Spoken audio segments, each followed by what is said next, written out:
taken this role when you were younger, and sa tingin niyo po ba nag-iba din yung mindset niyo about same-sex relationships as you grew older and matured?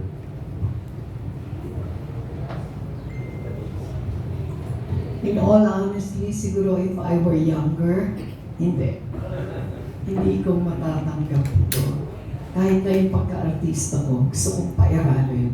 Because it happened in the past, when there were roles, wala naman ito same gender roles, when there were roles that are more challenging, when there were roles that offered me to stretch my limits and grow in my craft, na hindi ko natanggap because at that time,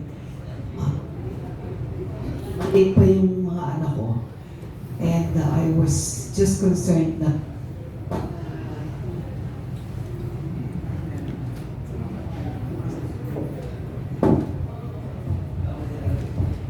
thank you.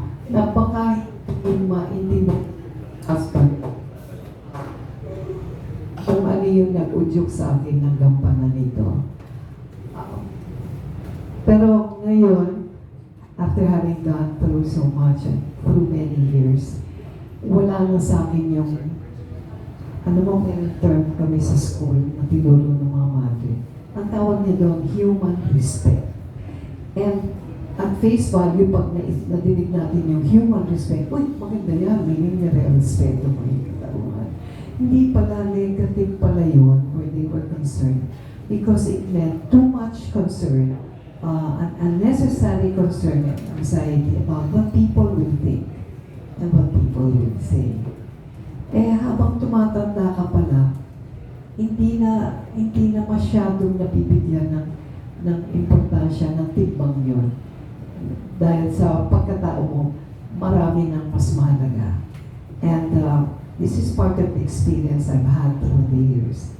And I go back to what you asked, Alan, na ngayon, kahit anong role pwede ko nang gawin. Kagaya nito, walang dalawang isip na gawin yan di ba? Kasi hindi ko na iniisip yung anong isipin ng mga tao tungkol sa akin, ano sasabihin nila, baka mabash ako, yung gano'n. For me, what was important was that my husband said, go for it. If it will improve your craft, go for it. And I know it will. And I'm thankful that this offer came. Mag-chara kayo naman. Siguro in my 20s, baka hindi. Hindi, pero walang panghuhusga. I take you for who you are and I accept you for who you are. Siguro dahil lang mas maliit pa ang pag-iintindi ko sa buhay. Ganon. Pero kung sa 30s na, although I went on hiatus from acting in my 30s because I joined ABS-CBN. Kung 30s, mas malawak na ang pag-unawa ko. Given the track record of my program, Alaala Mo Kaya, which tackled a lot of LGBTQ stories, parang we gave a face to the community. Siguro kung nagpatuloy ako ng pag-artista, ako mas nagkaroon ako ng courage to portray these roles. Pero yun na nga, nagpahinga ako from acting. And so now, nung nabigyan kami ng opportunity na gampanan ng papel ng female lovers, yeah, I welcome you with open arms. Kasi ang tingin ko naman na bilang artista, magatampanan mo lang o mabibigyan buhay mo ang isang karakter kung wala ka pang mahusga Diba? You have to get out of the box. There's this human nature that we judge people, we put labels, we give names, we give titles. But we're human beings, and loving a person is a human experience, regardless of labels and regardless of gender.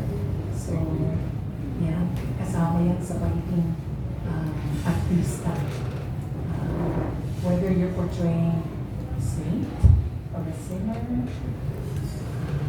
dapat bukas ka lang. Kasi binibigyan mo ng buhay ang kwento ng karakter na ibinigay sa'yo, na ipinagkagawa ka sa'yo. And do you think lang po, it's refreshing din na, aside from the fact na same-sex romance siya, and that it's also between parang older people that we don't always see ngayon. Oo, naiiba rin. At saka, alam mo, as older people in our senior years, iba na ang lente namin sa buhay eh. Diba, may pinagdaanan ka eh. Meron kang, alam mo na yung, ano ba, yung the range of emotions na dinadaanan natin, dinaanan mo na. You choose your battles, tapos wala ka ng fear of rejection. Tanggap mo na yung sarili mo for who you are. It doesn't matter what the world says. Kung totoo ka sa sarili mo, I think that's the best place to be in. You're at peace with yourself. So, ganun yung mga karakter namin. At there's this beautiful moment in the movie where in a split second, naalala namin ang aming malalim na pag-iibigan. Yung mga ganon, direct, di ba? Naiyak ka doon, promise. yung mga ganong nuances, di ba? Hindi mo na, sometimes you can capture it eh.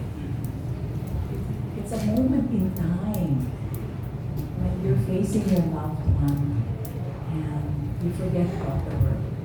It's just you and the person you love. Ang nasal ko sa inyong tatlo, sa si Barbie.